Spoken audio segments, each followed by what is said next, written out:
This is Stefan Molyneux from Freedomain, the largest and most popular philosophy show in the world. I bring to you perhaps my most important presentation, the case against China for the current world pandemic that we are groaning and laboring and losing money and lives and freedoms to, the coronavirus outbreak of 2020. So I'm going to approach this as if it were a crime being investigated. Is there a potential crime? Is there a suspect?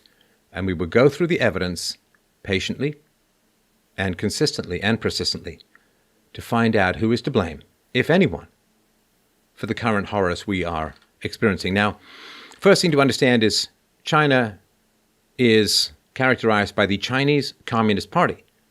And if there is complicity, if there is guilt on the part of the Chinese Communist Party, this is the biggest blow to the reputation of communism that has occurred since the 1960s, when Khrushchev revealed the endless crimes of Stalin and Solzhenitsyn revealed the prison camps. So, if this is a crime of some kind, it is one of the largest, if not the largest crime that has ever been perpetrated against humanity, because now we are in a permanent situation. A war is temporary, but coronavirus is now a permanent part and a mutating part of our landscape, and it matters significantly who is to blame.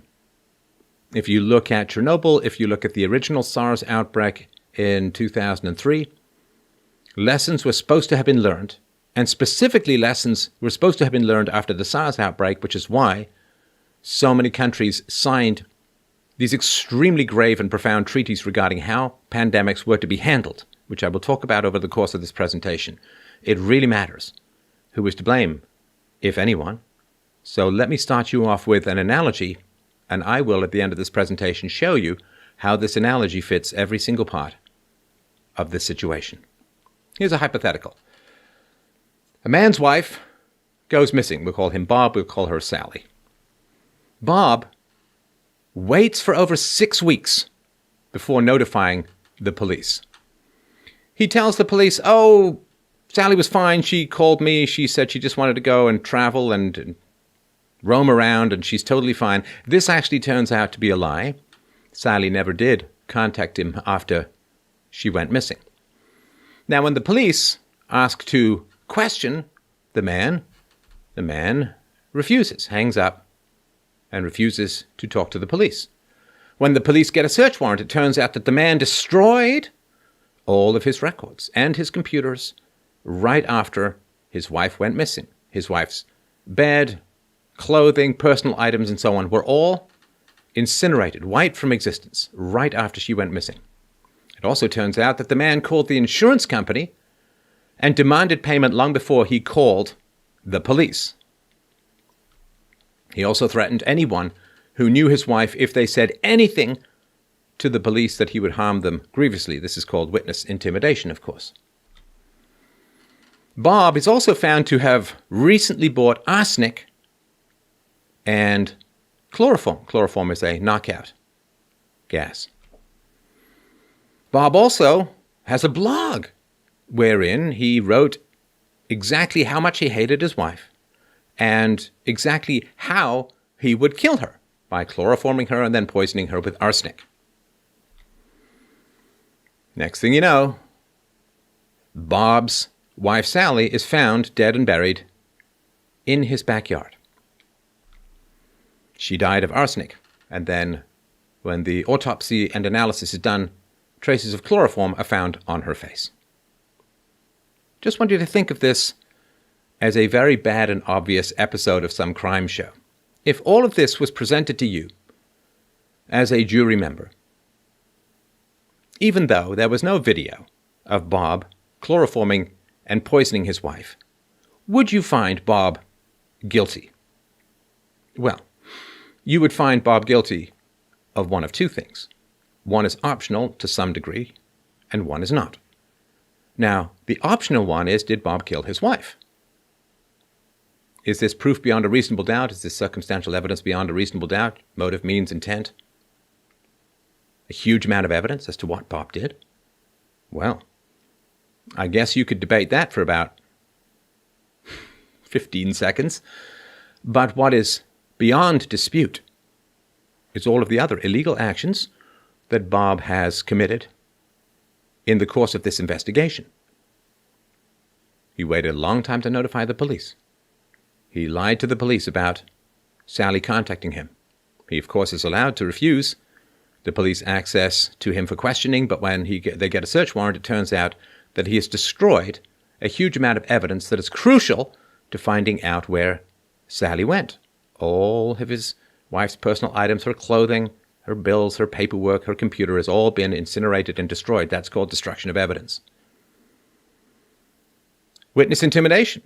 If Bob threatens anyone who talks to the police about his relationship with his wife, his experiences with his wife, whatever he said about his wife, that's called witness intimidation. That is also illegal. Destruction of evidence can be considered an admission of guilt. And so you are either going to find Bob guilty of killing his wife, which all the evidence would point to, or you absolutely would have to find Bob guilty of a whole bunch of procedural crimes, including things like witness intimidation, destruction of evidence, and so on. So there's no way, given this behavior, that Bob comes out innocent. Now, let's turn to coronavirus, and I will show you how this all matches at the end. We'll start with language. So it is important to be detailed and specific about the language we're going to use. So SARS-CoV-2, SARS coronavirus 2 is SARS. But it is not called that in common parlance. It's referred to as coronavirus, COVID-19, etc. And that's because, of course, SARS is pretty terrifying. And so I think it's kind of like a spin control thing. Don't get people associating what's going on with SARS, sudden acute respiratory syndrome. So SARS-CoV-2 is the virus. The disease that the virus produces is called COVID-19. I'm going to be talking a lot about viruses in this presentation. I really, really want to make that clear. Now, the name results from the need to track it annually. So there's COVID-19. There will be mutations, of course. There'll be a COVID-20, 21, 22, etc., etc., etc. There's no putting the genie back in the bottle, the toothpaste back in the toothpaste tube. This Franken virus is out in the world. It's not going back anywhere. And this is why I say, if the Chinese Communist Party is guilty, it is perhaps the greatest crime ever committed against humanity, which will have to struggle and labor under this virtually in perpetuity. Depending, of course, on what happens with a vaccine and what happens with treatment, this is the potential. So, of the virus SARS-CoV-2, more than 45 have been sequenced. Most are the Wuhan strand with single nucleotide changes, virtually identical. And there are currently two main strains of SARS-CoV-2, RATG13 and the Wuhan virus, which do act differently in the body. So SARS-CoV-2 is a combination of a bat SARS-like virus plus SARS coronavirus with 4 HIV inserts. It's not AIDS, but HIV inserts, which I will get to shortly. So why is this all so horribly dangerous? Well, I want you to think of a wheelbarrow full of random keys. You'd ever have that superintendent who'd sort of roam around your building? I grew up in apartments, and it sounds like a guy in chainmail, just chung, chung, chung, right? So I want you to think of a wheelbarrow full of keys, thousands and thousands of keys, right? And I want you to think of human cells as having a lock.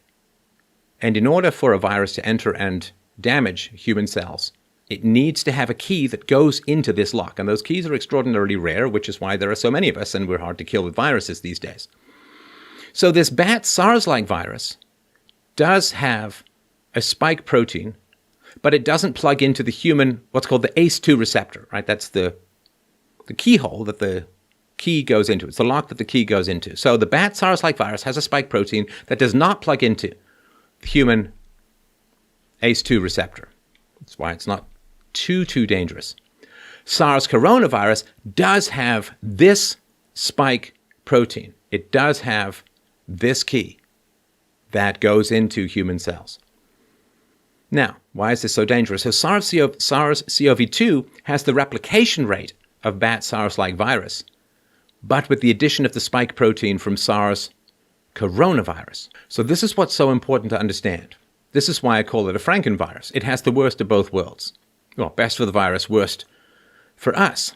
So you have, or somebody, or somehow, a virus has been combined that has the high reproduction rate of a low danger virus, along with the high danger rate of a low reproduction rate virus. So you have high danger and high reproduction, which is why it is spreading like wildfire.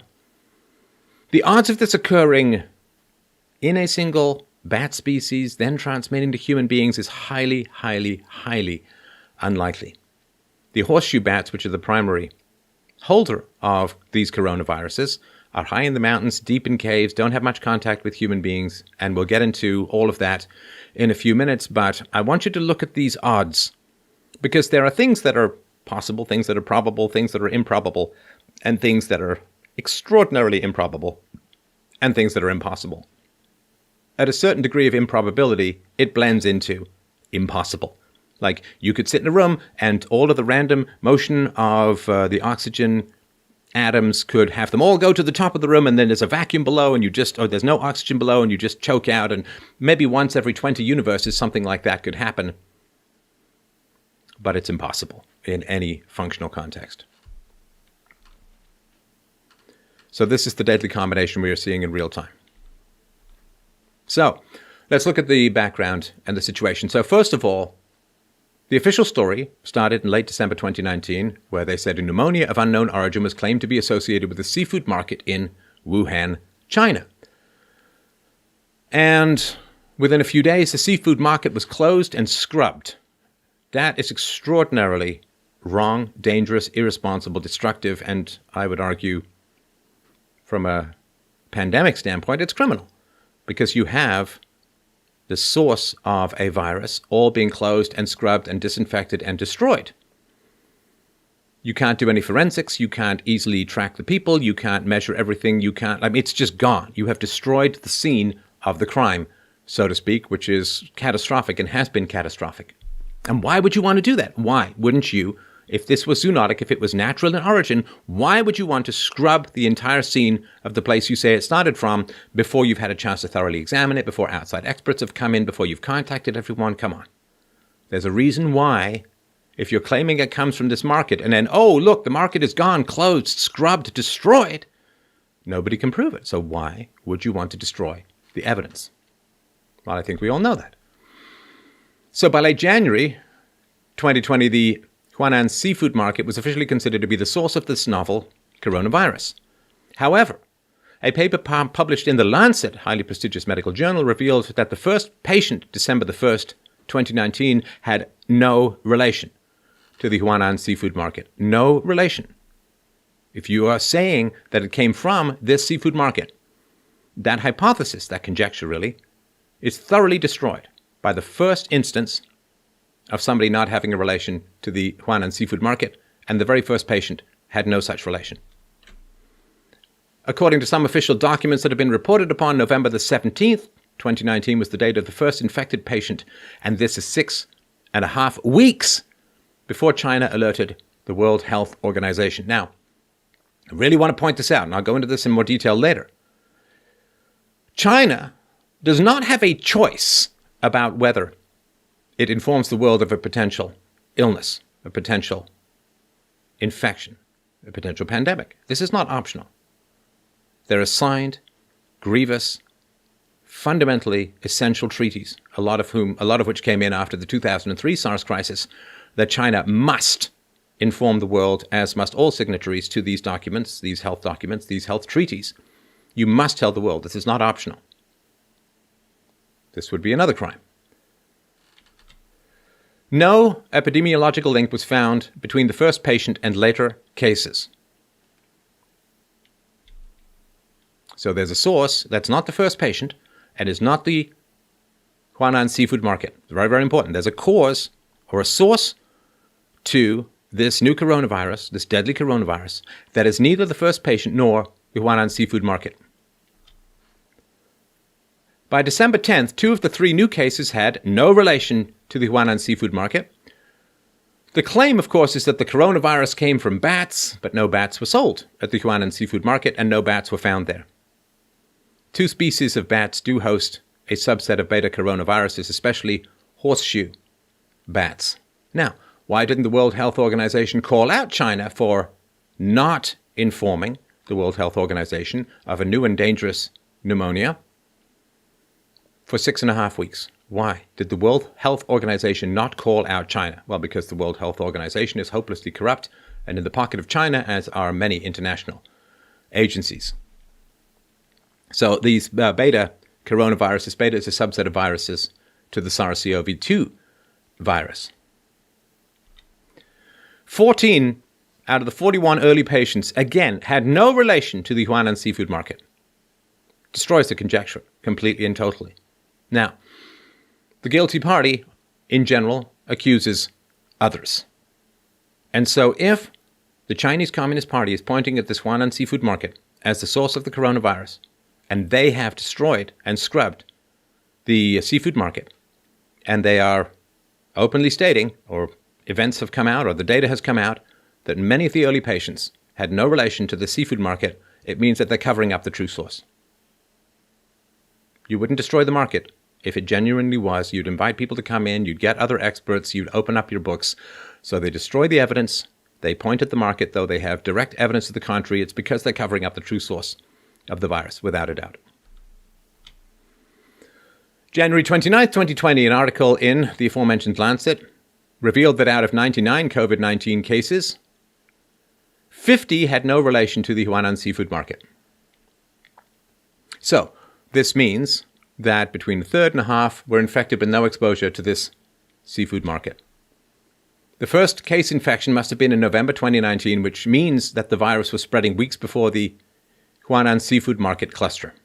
So, if there's a virus that gets out in Wuhan, you would expect there to be a cluster at a place like the Huanan seafood market, which is not, of course, a clean place, but it's a place where a lot of people congregate to get their food. So, of course, you would expect a cluster there. But assuming that the cluster is where people gather, and that's where it came from, no. It was brought into the Huanan seafood market, and it came out of it concentrated. In December 2019, Chinese authorities established diagnostic criteria for SARS-CoV-2, which included exposure to the Huanan seafood market. Now that is truly astonishing, and that's as guilty a set of confessions as I can conceivably imagine. So they said, in order to be diagnosed with SARS-CoV-2, you have to have the symptoms, you have to test positive, and you have to have been exposed to the Huanan seafood market. Come on.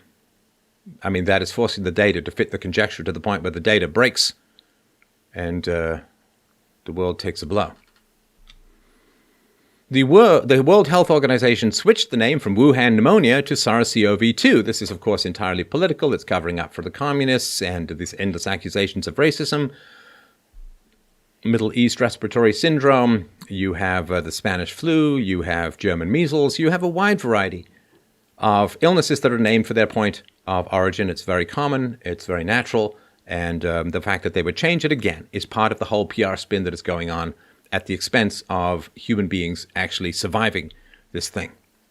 January the 10th, 2020, China published the full SARS-CoV-2 genome sequences. There were 5 in total. Now, the sequence, of course, is published in order to allow for the building of test kits. You can't test for something that you haven't genetically identified, at least not very easily.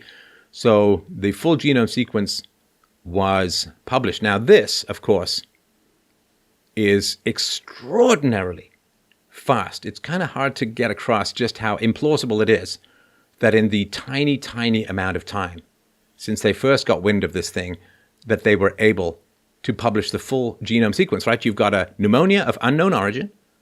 So you have to, first of all, people are just sick, right? And then you've got to identify what is actually causing the sickness. You have to extract it. You have to purify it. And then you have to sequence the genome. I mean, this is long, complicated stuff. And the idea that you'd get 5 of these things in this tiny, short amount of time, how did they publish these sequences so quickly if they didn't already have the sequences? This would normally take months. And we're talking about early to mid-January. Now, why would they already have the sequence of SARS-CoV-2? Well, we'll get to that in a minute or two. February the 3rd, 2020, Chinese scientists published a paper noting that SARS-CoV-2 was, quote, closely related end quote, to 2 viruses sampled from bats in Zhejiang by the People's Liberation Army, 100% in some areas. That is important for reasons we'll get to. Well, it's obviously important as I'm saying it now. We'll get to the reasons why in a couple of minutes. So, there are, of course, 2 possibilities. Either SARS-CoV-2 was a mutation from the bat SARS-like virus, or it was bioengineered from the bat virus. These are really the only 2 possibilities. Now, for a bat virus to develop that key in a wheelbarrow of keys insert to the human cells, the ACE2 receptors, it would have to develop this. And why would a bat necessarily do that? I mean, it would happen, I guess, just by random genetic accident. Again, although it having this particular key is, to me, a ridiculous coincidence. To believe that that would happen just zoonotically is ridiculous.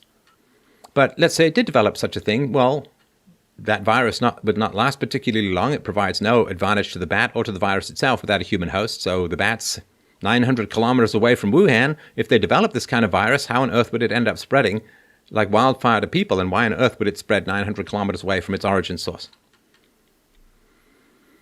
There is functionally no real chance that this resulted from a natural mutation that allowed the virus to jump species.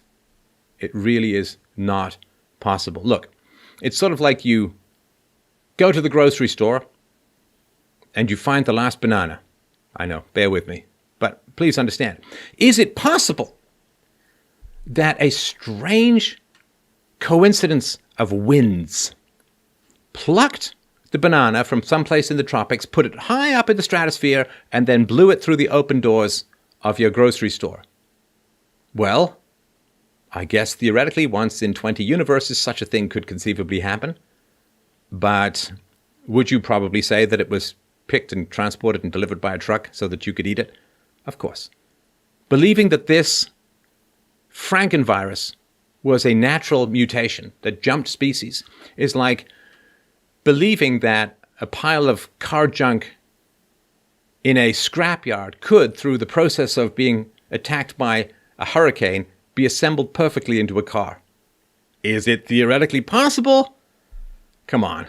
I mean, we have to have probabilities in our processing of reality. Right? So this S protein is the key.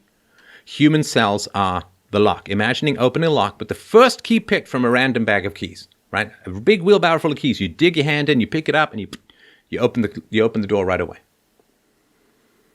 That's crazy, right? So the way I process it for myself, just to understand, right, the difference between these 2 things, right? The 2 source viruses. So let's say you have a thief who breaks into your house but doesn't really do any damage. It's easy for him to get into your house, but what does he do? He changes the time on your alarm clock. Maybe he unplugs your television and he takes a cupcake and then he leaves, right? So he gets into your house pretty easily, doesn't do that much damage. Now there's another thief who comes in and kills your pets and sets fire to your house, but it's almost impossible for him to get in.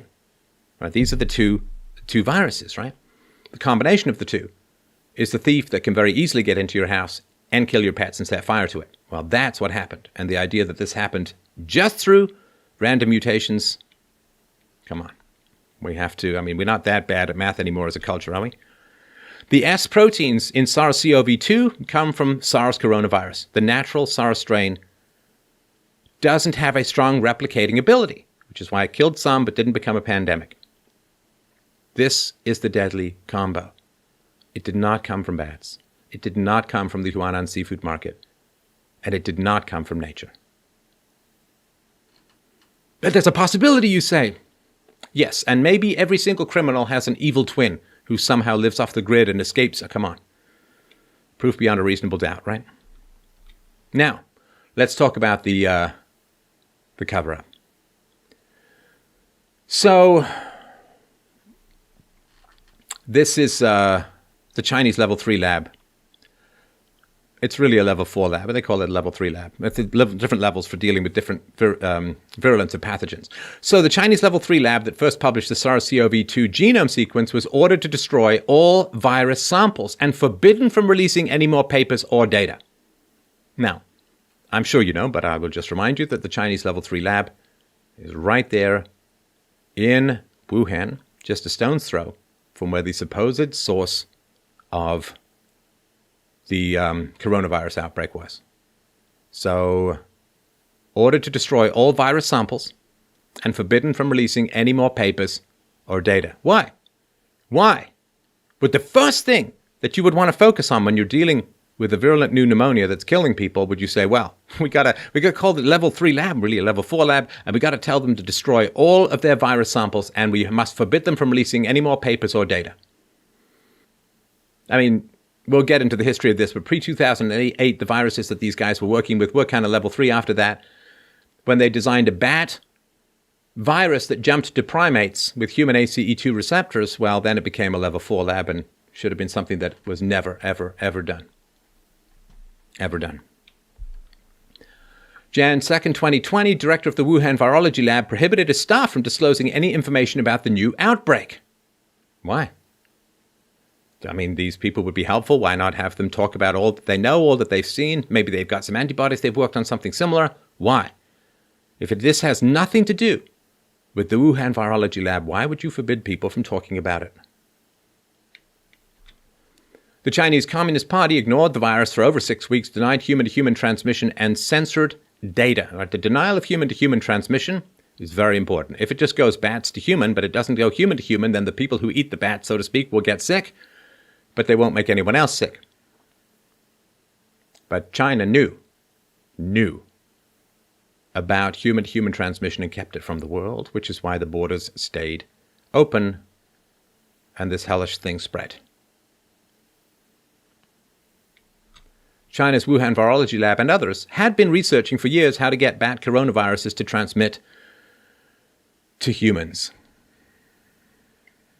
Now, you say, why? Well, so if you want to develop a vaccine for a non-existent ailment, a virus, then you will supercharge that virus. It's called gain of function. You give it horrible new functions, and then you try and find a vaccine or a treatment for it, just in case it ever happens naturally. That's sort of the idea behind it. But why you would create something this ghastly and impossible, this could not, in my opinion, and I think there's good data behind it. I'll put the sources to all this below. This can't get from bats to people. You don't just spontaneously develop this 1 in a million key to get into human cells.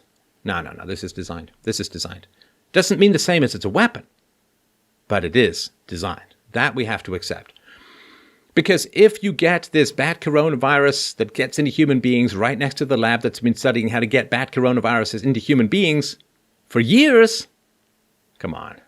I mean, it's so tiresome when people are covering all of this stuff up. Now, you would create something like this for whatever God knows reason, and then, of course, once you create it, then the military is going to be quite interested in it as a weapon. Now, of course, bioweapons were outlawed in 1925, but, people genuinely believe, and I think it's genuinely accepted, that China has a bioweapons program. And, of course, the Wuhan Virology Lab, as the only level 4 lab in the country, would be central to that. So, yeah, researchers have to supercharge the virus to get a vaccine. That's sort of the theory, but why you would create something this improbable and deadly when you'd never need a vaccine for it if you hadn't created it, right? So you probably heard this name, Xi Zhengli, as far back as 2010. This woman who was ended up working for a while at the Wuhan Virology Lab had published the methodology for getting these coronaviruses to infect human bodies. So come on, the idea comes through the fish market when you have the virology lab that has been studying how to get these coronaviruses to infect human bodies for a long time. She was a minor author in a 2008 paper in the Journal of Virology from February 2008, and the quote, or the name of the article, is Difference in Receptor Usage Between Severe Acute Respiratory Syndrome, SARS, and Coronavirus and SARS-like Coronaviruses of Bat Origin. Right? Difference in receptor usage between SARS and coronavirus and SARS-like coronavirus of bat origin. Right? This is the ingredients to this hell cake, right? And this puts the HIV homology in. So in 2015, Xi Zhengli published a paper using the SARS virus as a framework and replacing the key S protein with one found in a bat coronavirus. Because she did this, the novel virus could infect cross-species. Right? She replaced the key S protein with one found in a bat coronavirus so that it could plug into other species. Mice infected with this virus had permanent and severe lung damage. The first primate model of SARS was developed in 2006. And there would be a lot of interest in being able to develop new monkey models. Very lucrative, right? Because the next move was to experiment on primates. You have a coronavirus that goes from bats to people, emerging right next to the lab that has been studying for years how to get coronaviruses to go from bat to people, and has succeeded. And has succeeded.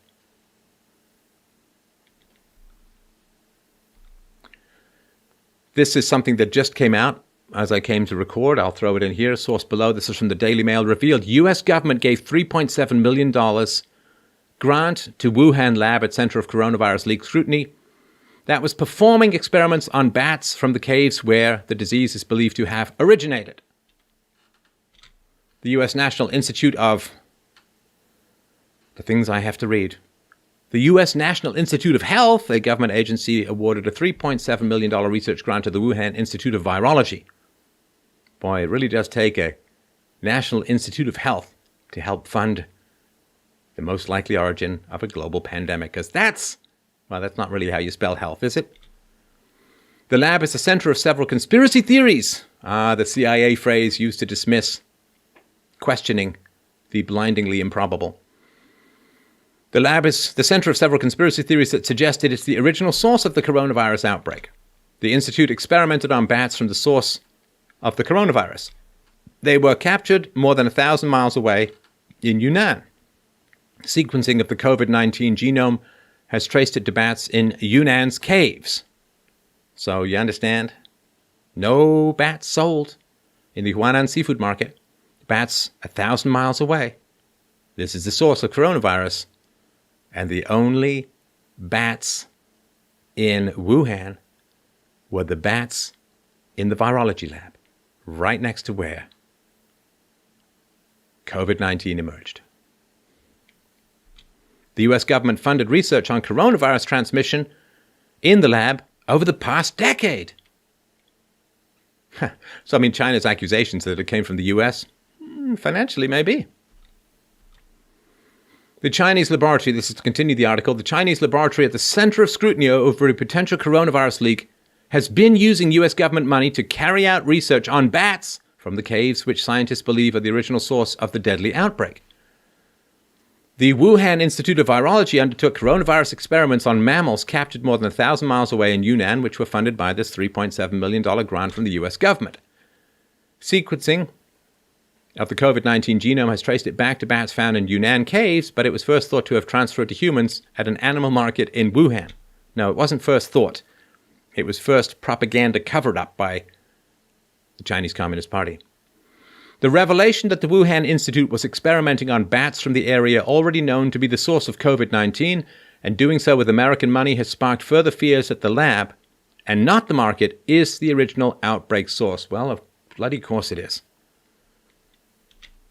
Okay, let's talk about the HIV insert. So SARS-CoV-2 has gene sequences from HIV. There are 4 of them. They're copy and paste sources. Now, there was Indian researchers who revealed this. They withdrew their paper for unknown reasons, but the gene sequences are confirmed and available in the publicly available genome sequence. You can go and look this up. If you know what to look for, you can go and find these HIV inserts. They are detailed. They are the odds of this somehow coming in. Yeah. 1,000 monkeys typing for 1,000 years can produce the works of Shakespeare. But at some point, coincidence strains credulity, right? So yeah, these gene sequences from HIV are quite significant. And the idea that you're just going to get 4 copy and paste inserts from HIV into SARS-CoV-2, and this is just going to happen zoonotically? Come on. So the bat theory makes no sense. There are no bats in the seafood market, no relevant horseshoe bats within 900 kilometers of Wuhan, and over 1,000 miles away was the actual source, and the only place these bats were being studied was in the virology lab, which was right next to where the outbreak occurred. Come on, right? The only bat viruses in Wuhan were at the level 4 virology lab. So, what's the motive? What could possibly be happening here? Well, here's one important motive, which has to do with finances. So, the US provided a new drug, remdesivir, for free to China to help in the treatment of COVID-19 patients. On January the 21st, 2020, the Wuhan Institute of Virology filed a Chinese patent for remdesivir. Remember I said the guy called the insurance company before the police? China was still lying to the world about coronavirus, about COVID-19, SARS-CoV-2. But the Wuhan Institute of Virology filed a Chinese patent for this new drug, which had been provided as a charitable donation to help treat COVID-19 patients.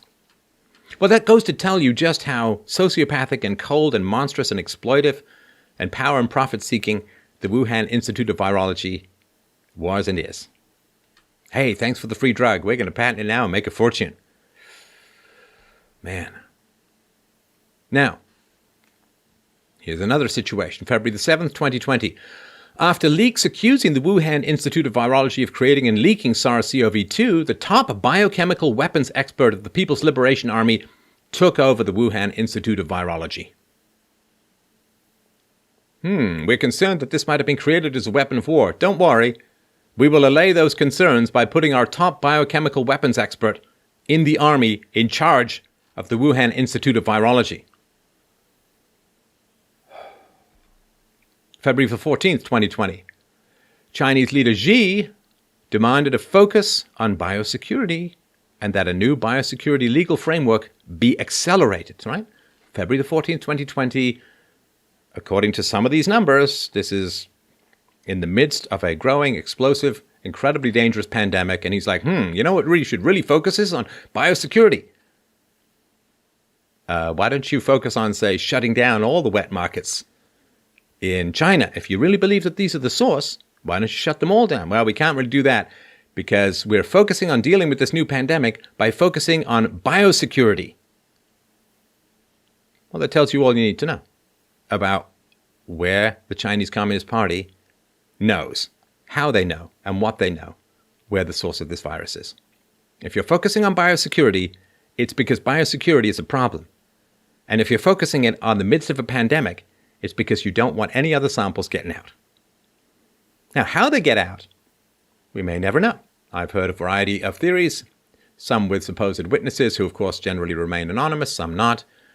It could have been a spill, it could have been a leak, it could have been somebody who had bat urine or bat blood or a splash or a bite, goes out into the general marketplace. We know that happened at least once. It could be, as some have alleged, that one of the workers at the virology lab took some infected dead animal bodies and sold them somewhere. It could be any number of things. Could have been released intentionally, though I doubt it, but could be any number of things. But the difference between first-degree murder and negligent homicide is not that, well, it's a difference of degree, not of kind, right? Now, in the midst of this growing epidemic in China, the Ministry of Science and Technology demanded that lab management be strengthened, especially with regards to viruses. Well, if it came from bats, why are you focusing on viruses in the midst of an epidemic? Why are you focusing on biosecurity? Because you know. Why are you pointing and screaming at the fish market that you scrubbed and destroyed? Therefore, there's no evidence. Because you know. You know.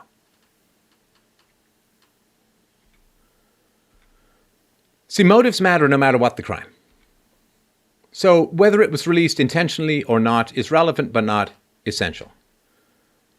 If they had a bioweapons program, they would cover that up. In other words, if they had a bioweapons program, then they're in contravention not just of the health treaties, not of just generally lying to the world against these grave treaties, but they're developing these terrorist weapons of mass destruction and are a rogue state, a terrorist state. They would face multi-trillion-dollar sanctions and removal from the World Trade Organization and tariffs and you name it, right? At least, right? So if they had a bioweapons program, and I believe that there was a scientific version of the virus, and I believe that there was a bioweapons version of the virus, still doesn't mean it was released intentionally, but if they had a bioweapons program, what would they do? Well, they would point their finger somewhere else. They would threaten anyone who dared to speak up. They would demand that nobody publish any data. They would destroy all their samples. They would do exactly what they have done. Now, they couldn't say, at the very beginning, they couldn't say, oh man, we know exactly how dangerous this thing is. We've got to alert everyone. This beast escaped from our virology lab. It's out there in the world. We have got to alarm everyone. We've got to shut all our borders. We've got to do this. Why? They would because to do that, they would say we know exactly how dangerous this thing is. They had to play dumb and pretend that they didn't know exactly how dangerous it was, because otherwise they're revealing the existence of extraordinarily dangerous potential bioweapons programs. Again, I'm not saying this is proof that they have one, but if they did have one, this is exactly what they would do. So if they didn't have a bioweapons program, then they would cover up an incompetent leak of the virus, right? And this is for two reasons. This is Chinese culture. They like to save face, of course, and of course, money saving, right? So this is a multi-trillion-dollar problem. Because if they didn't have a bioweapons program, but it's leaked from the virology lab from a scientific standpoint, then they're still liable for trillions of dollars, which we'll get into in a sec, right? Because the damage, you released it, you're still, even if it was an accident, you're still responsible for creating it and not having the security to keep it in place. So again, they would do exactly what they did. And of course, they want to damage the West, particularly America. It's hard to understand how much the Chinese Communist Party loathes and hates and wishes to destroy America, in particular, the West as a whole, but America in particular, right? Now, given the covering up an incompetent leak of the virus, if they kind of fessed up and they just said, okay, we were developing this thing, it wasn't a weapon, and here's how we can prove that, however they would do that. If they just said, oops, man, we leaked this thing, it's really bad, it's really dangerous, it's going to be hell on wheels if this gets out, we got to shut down Wuhan, we got to shut down our airports, right? Shut down your airports. Very, very important. If China had shut down its airports to the world, then we would not be dealing with coronavirus. We would not, but the rest of the world would not be, right? So why would they be not honest about this, given that it's going to really harm their economy, given that they're going to face challenges and lawsuits in the international court and so on for the spread of this virus? Why would they go to this extent to cover up and lie about it? Well, it had to be a weapons program, because that's the one thing that's completely unforgivable. That turns into first degree, right? In some ways, right? So they sealed Wuhan off from China. One of the big criticisms is that they said to put a lockdown on Wuhan, but they let 5 million people leave. Chinese New Year, right? Big spread of people, biggest human migration in the world, right? So they sealed Wuhan off from China, but they didn't seal Wuhan or China off from the rest of the world. In other words, they kept the airports open, even in the city. So, of course, people flew back and forth to Italy in particular, where they work stitching together made-in-Italy handbags and other useless garbage. And that's one of the reasons why Italy has had such a horrible time with SARS-CoV-2, right? Dictatorships can handle pandemics better than paralyzed democracies, right? So you got these cries of racism and fears of what to call it, and you can't close the borders, and like all of this paralyzed stuff that goes on in a democracy. Well, I mean, you got a pandemic in a totalitarian dictatorship. You just weld people into their houses. There was reports of them burning people in the crematoriums alive. I mean, you just track people, you can disappear people, you can deal with it. So it's like, am I willing to lose 1,000 of my own people to kill 100,000 of my enemy's people? Well, that's war. I mean, people say, well, why would they do that? It's like, that's exactly what war is, right? That you're going to lose some of your own soldiers, but you hope to kill more of the enemy's soldiers. And given the population of China and the population of America, say, China's more than 3 times the size of America, about 4 times the size of America, sorry. And so they can take a small loss to America's much larger loss, and that's how it's playing out. And in May 2019, remember I said there was a blog about how much the guy hated his wife and wanted to kill her? So China publicly announced that there was a people's war against the United States. They publicly said, of course, that we can't take on America militarily, so we'll have to use other ways of harming America. Again, this doesn't mean that it's a war weapon that was released intentionally. But if it's out and you hate America, they would do what they did. They would accuse America of racism for keeping Chinese people out. They would lie to the World Health Organization. They would rely on the head of the World Health Organization being a Marxist, communist fellow traveler. And that's how it would spread. That's what you would do. So let's just talk about the effects, right? Let's just talk about the effects. I'm going to take Britain, my home and native land, so I was born in Ireland, but I grew up in England, at least until the age of 11 or so. How Britain's policymakers were hampered by Chinese misinformation about coronavirus throughout January of 2020. This is from the Daily Mail again. Again, links will be below. So January the 13th, 2020, the first official Whitehall response to COVID-19, a meeting of the new and emerging respiratory virus threats advisory group, NERVTAG. The World Health Organization reports, based on Chinese data, they claim no evidence of medics contracting the disease, only 41 cases, and no significant human-to-human transmission. Right, so understand what this means, right? So if China's saying, oh man, there's this new virus out there, and it's hitting people who eat bat soup at a weird fish market in Wuhan, but it doesn't get transmitted to the medics, and it certainly doesn't go any real significant human-to-human transmission. Like maybe you have to be like elbow deep in the guy's gizzards in order to get it, like AIDS style or something like that, right? So then if you're the British government, what do you say? Okay, well, we're not a big bat soup eating kind of place, and it's a long way away, it doesn't transmit to humans, so we're probably okay. So, no evidence of medics contracting the disease, only 41 cases and no significant human-to-human transmission. All of this was untrue. Untrue. This is the crime, you understand?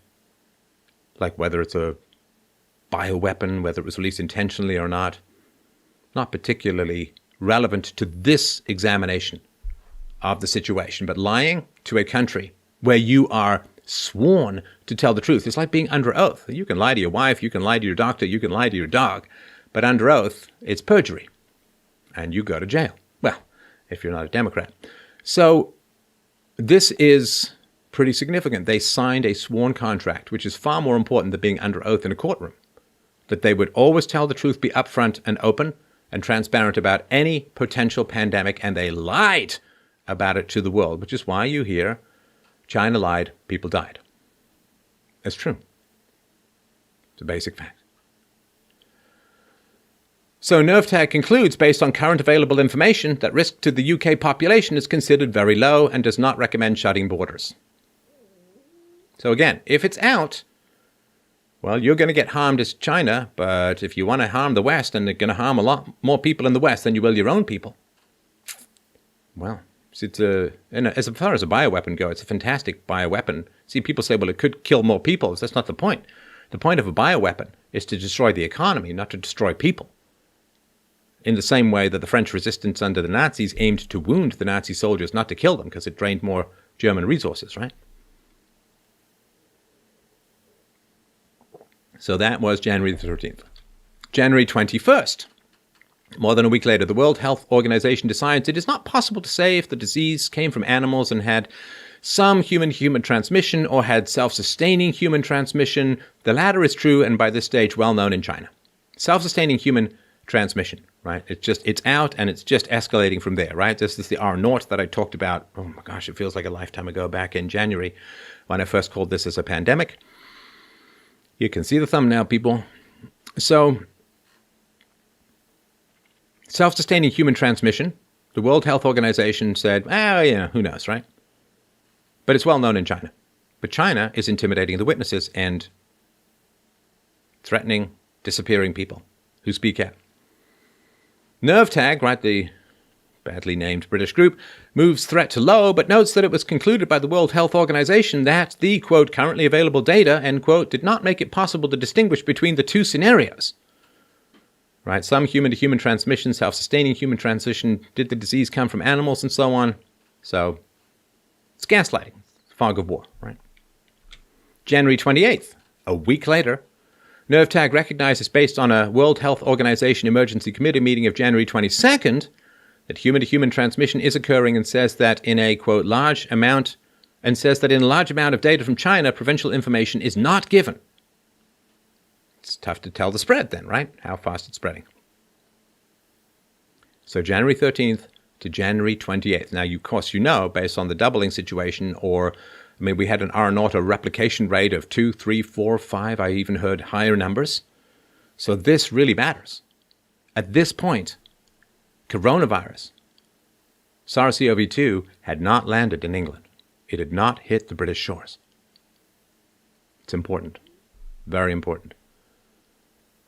January the 30th. NerveTag warns that, quote, China may not be diagnosing milder cases. The following day, January the 31st, coronavirus hits the United Kingdom. January 13th to the 31st. Pushing 3 weeks. 3 weeks of lies, obfuscation, misinformation, not just from China, but from the World Health Organization itself, which, based upon the treaties, as far as I understand it, other countries have the right to go in and have a look, and China said no to the World Health Organization people coming in. Why? One single week makes a huge difference in this situation. So, what are the remedies? So in their letter to the British Prime Minister, 15 Tories wrote, quote, legally binding international healthcare regulations require states to provide full information on all potential pandemics. It appears likely that in its early response to the outbreak, China failed to uphold its obligations. There's a typo in all the sources I checked, so this is what it means. Legally binding international healthcare regulations. It's a peace treaty. You break a peace treaty, you're back at war. But this is far more serious than a peace treaty, because you can make peace with an enemy. You can't make peace with coronavirus. This omission, said the Tories, allowed the disease to spread throughout the world with extraordinarily serious consequences in terms of global health and the economy.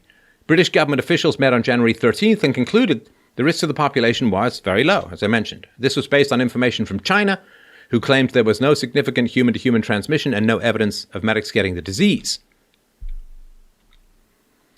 Britain, they said, should pursue the Chinese government through international courts for £351 billion in coronavirus compensation. A major study into the crisis has concluded. This is from NSN. Legal avenues include bringing a case at the Permanent Court of Arbitration at The Hague against China for breaking sanitary commitments, going to the UN and International Court of Justice, or the World Trade Organization. But of course, I assume that they're infested with communists as well, so who knows, right? So this is the 15 senior Tories, led by former Deputy Prime Minister Damien Green, right to Boris Johnson, who I think is now out of emergency or is out of serious care, to demand a rethink and reset in relations with Beijing. The first comprehensive investigation into the global economic impact of the outbreak concludes that the G7 group of the world's leading economies have been hit by $3.2 trillion of bills that could have been avoided if the Chinese Communist Party had been open and honest about the outbreak late last year. Britain's slice of the compensation sum includes the full cost of Chancellor Rishi Sunak's economic bailout and hike in National Health Service spending in response to the crisis. The landmark study also directly highlights crunch British policy decisions made earlier this year, such as not cancelling flights from London to Wuhan in January that were hampered or directly affected by misinformation from China, and the acquiescent World Health Organization. Just defund all this garbage. Please, for the love of all that's holy, can we do that now? The report, to be published tomorrow by the Henry Jackson Society, a British foreign policy think tank, says there is evidence that China directly breached international healthcare treaty responsibilities and outlines 10 legal avenues major nations could take to pursue damages from them. There is a lawsuit in Texas. American lawyer Larry Klayman, who filed the $20 trillion lawsuit against the government of China, has claimed that the U.S. intelligence agencies have clinching evidence to prove that China has prepared the biological weapon COVID-19, as per a Sunday Guardian report published on 28th March. Larry has mentioned in his suit that the virus was prepared by China at the Wuhan Institute of Virology. It's a big claim. But I'll tell you, one reason why I give this claim some potential for credibility is that if you look at the response of Western governments relative to the number of deaths, people rightly point out lots of people die from the flu every year. There was a flu epidemic in the 1950s that killed tons of people. And the response, the shutdown of the economy has been so strong. Now, part of it, of course, is the ever-lusting fascist socialist power grab that governments always want to use a crisis to expand their own powers at the expense of your futures, your liberties, your savings, your freedoms of all kinds. So, of course, governments want to do that. But the response has been so wildly disproportionate to the so far number of deaths, although that will, of course, increase, that I believe that the leaders know something that we don't. And they're not letting it out. I think that a few select number of people know something that we don't about the danger of this virus,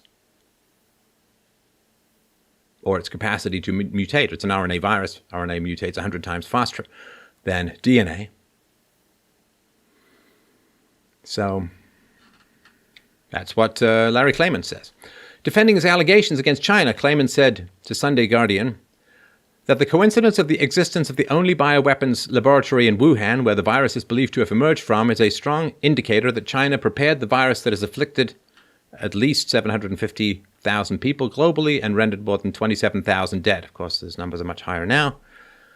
Quote, Wuhan was the epicenter of the coronavirus. It emerged from there. The only bioweapons laboratory in China is also in Wuhan. 2 + 2 = 4. The U.S. intelligence agencies know it, Klayman said.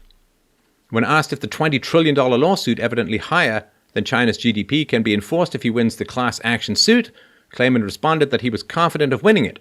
The reparations include, he said, punitive damages. China deserves harsh punishment. Once the court rules in our favor, which I'm confident it will, Chinese assets can be attached and liquidated, as there are billions of dollars of Chinese investments in banks and investments, he said. A little awkward there, but we kind of understand that, right? And, of course, there's evidence that this researcher, she was working at Fort Detrick developing these viruses until Obama shut it down, and then she went to Wuhan. So this is from Business Today and other sources, again, noted below. China could face trillions of dollars in international lawsuits for its handling of the coronavirus pandemic, which first emerged in Wuhan as early as November, according to a London-based think tank. Nations who are part of the G7 and other governments could sue the ruling Chinese Communist Party for damages to their economies and national infrastructure after the country breached the international health regulations, a legally binding international treaty to which China is a signatory, the Henry Jackson Society said in a report published this week. Quote from the report, these breaches allowed the outbreak to rapidly spread outside Wuhan, its place of origin. The report cited the failure to disclose evidence of human-to-human transmission for as long as 3 weeks after first becoming aware of it. Beijing also provided the World Health Organization with, quote, erroneous information, end quote, about the number of infections in early January, while failing to ban the trade in, quote, dangerous viral host species for human consumption, end quote, it said. Chinese health authorities also allowed 5 million people to leave Wuhan by announcing a lockdown but not immediately implementing it, while also being aware that the coronavirus was spreading between people, the report found. It cited a University of Southampton study which found that the spread of COVID-19 could have been reduced by around 95% if the Chinese Communist Party had acted only 3 weeks earlier. 3 weeks. Days are years in the mortality of the world during a pandemic. So the Society recommended claimants use the International Court of Justice, the Permanent Court of Arbitration, the Hong Kong courts, dispute resolution through bilateral investment treaties, and the World Trade Organization. The international health regulations bind member states in their handling of health issues in general and highly transmissible diseases in particular, and were adopted in the wake of the 2003 SARS epidemic, during which China was also criticized over an attempted cover-up. These regulations require signatory states facing potential outbreaks to monitor and share all information, including clinical descriptions, laboratory results, sources of infection and type of risk, numbers of human cases and deaths, conditions affecting the spread of the disease, and the health measures employed to tackle it. The report came as one of Asia's leading religious figures said China should compensate the rest of the world for its handling of the coronavirus epidemic, which is now a pandemic. Quote, the Chinese regime, led by the all-powerful Chinese President Xi Jinping, and the Chinese Communist Party, not its people, owes us all an apology and compensation for the destruction it has caused, Myanmar's Cardinal Charles Bo, the president of the Federation of Asian Bishops' Conferences, said. Well, of course, it's kind of tough to provide information about the source of a pandemic when shortly after identifying that source, you scrub, disinfect, and destroy it. Destruction of evidence is confession of crime. So, here we go. A man's wife goes missing. We shall end as we began. The case against China. He waits for over 6 weeks to notify the police. He's keeping information from the World Health Organization. He tells them, my wife's fine. She called me after she went missing. She just wanted to hang out and drive around and all that. Now, this turns out to be a lie, because they said there was no clear evidence of human-to-human transmission, even after they knew that there was, and even after Taiwan warned the World Health Organization that this was occurring. When the police ask to question this man, the man refuses, and this is not allowing international experts into Wuhan to look at the source of this and track it. When the police get a search warrant, it turns out that the man destroyed all his records and computers right after his wife went missing. His wife's bed and personal items and clothing were all incinerated. The house was scrubbed down. All traces of her are gone. That's the destruction of the fish market. That's the destruction of the viruses and the intimidation of witnesses to not talk about anything that's going on and provide no documentation to anyone. It also turns out that the man called the insurance company and demanded payment long before he called the police, right? This, of course, is the Wuhan Virology Institute filing for a patent, a Chinese patent, on the free medication provided by the United States, remdesivir, very early on. He also threatens anyone, this husband, who knew his wife, if they ever said anything to the police. This, of course, is the intimidation, the threats against people speaking out about the truth of this virus. That's entirely on the Chinese Communist Party. He is found to have bought arsenic and chloroform.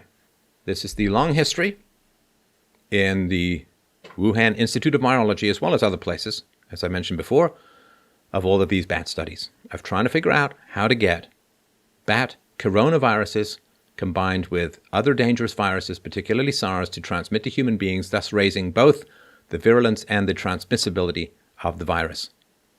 So they had this on hand. They had studied it for years. He also has a blog where he said exactly how much he hated his wife and how he would kill her with arsenic. And this is the People's War. There's documents from the 90s by Chinese generals about how they will use any means necessary to take down the West. They hate the West. This is all very clear.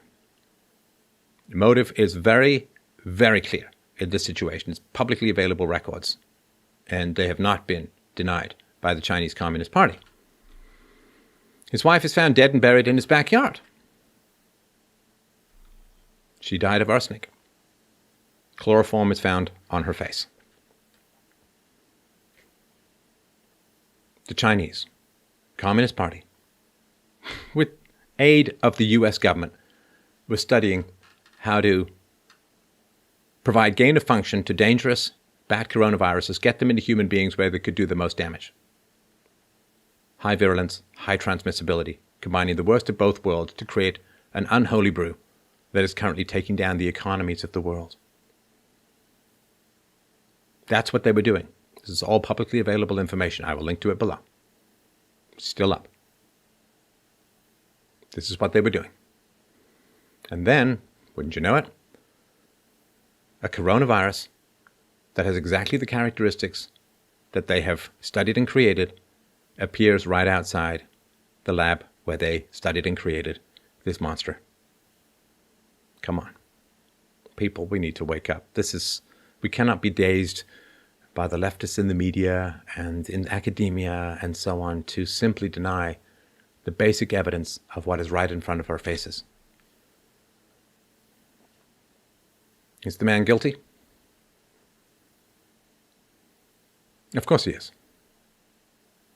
If he's not guilty, then there's no such thing as justice, and we must disband the entire court system and let chaos reign. How was the wife murdered? It was the husband, with chloroform and arsenic. How is the world murdered? It is China. It's the Chinese Communist Party. with evil intent, unholy science, and some very bloody bats.